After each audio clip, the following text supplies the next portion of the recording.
اللهم افتح لنا كل باب يصلح أخلاقنا وأحوالنا، واجعل في طريقنا ما فيه نفع لنا. اللهم احفظ أسماعنا وأبصارنا وأيدينا عن كل مؤذ لنا أو لغيرنا. اللهم لا تجعلنا فتنة لخلقك أو فسادا لموازينهم. اللهم لا تجعلنا ممن يسعون في الأرض فسادا أو نتبع سبيل المفسدين، واجمعنا على كل خير مع خير عبادك يا رب العالمين. اللهم آمين والحمد. يا صباح الخير والهنا والسعادة على كل حبايبي التبع قناة يوميات أم هنا، حبايبي وإخواتي اللي منوريني ومشرفيني ومفرحيني بكل كومنتاتكم وحاجاتكم الحلوة ولايكاتكم. النهاردة جايبه لكم أكلة حلوة جدا جدا، أكلات الشتوية اللي بنعملوها أكتر حاجة في الشتاء، بس بنعملوها بريحة زمان وطعم زمان. لما بنطبخوها أو بنعملوها مثلا بنعملوها صح الصح، يعني بتبقى طبيخ صح الصح، عشان إحنا ما بنعملوهاش على طول. هو إيه يا أم هنا؟ طبيخ البصارة. أنا جبت نص كيلو من طبيخ البصارة. الفول المدشوش كنت مليناه قبلها بيوم وغسلته قدامكم، حطيته بمية سخنة على النار، وحطيت له عليه بصلة، صلاتكم على النبي حبايبي، وفص توم مدقوق بالشطة بس، وحطيته على النار يغلي. طبعا هنعمل الحبشتكنات بتاعته بقى. هو بيحب ايه؟ بيحب يعني جنبه بقى المخللات، وبيحب الطماطم المخللة، وبيحب الحاجات دي. فانا كنت ضربته على الكبة، فرمته ونعمته بالشكل ده، وصفيت عليه وحطيته في الحله زي ما انتم شايفين.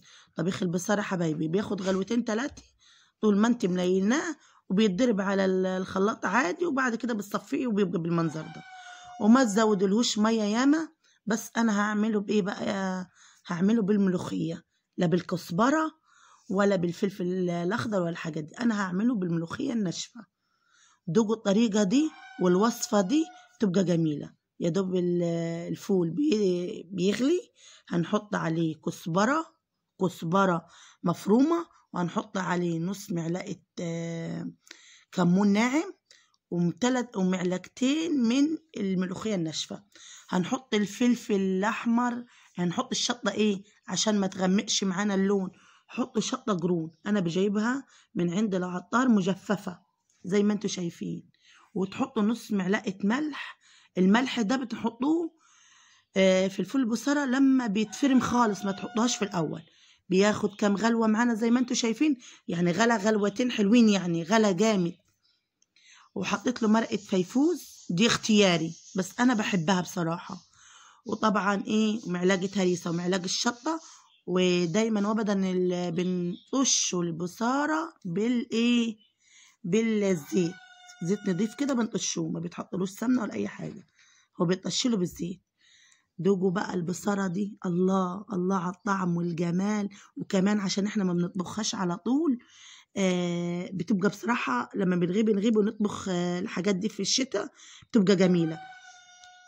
صلاتكم على النبي حبايبي، ما تنسونيش في اللايك والاشتراك بالله عليكم حبايبي. وربنا يا رب يعود عليكم الايام بألف خير وصحه وسعاده.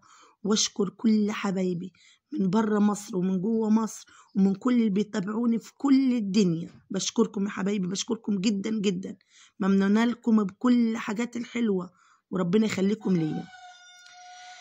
الديك برضو الديك بتاعي بيسلم عليكم، انتوا عارفينه، انتوا خلاص اخدتوا عليه خلاص في اي فيديو بسجله، فلازم كده التركات بتاعته. كنت انا غرفت الغدا بتاعنا. طبعا البصل كنت حاطه عليه خل. الله، لما تقطع البصل وتحط عليه خل كده تغيبيه ساعه كده بيبقى طعمه تحفه. ومخلل سلطه طماطم بالثوم بالهريسه الشطه. وكان عندي مخلل وسلطه بقى وعيش بقى وفلفل مقلي وخضره. وكانت اكله ما شاء الله عليها بألف هنا وشفا على قلبنا يا رب. وربنا يحسن ما بين ايدينا.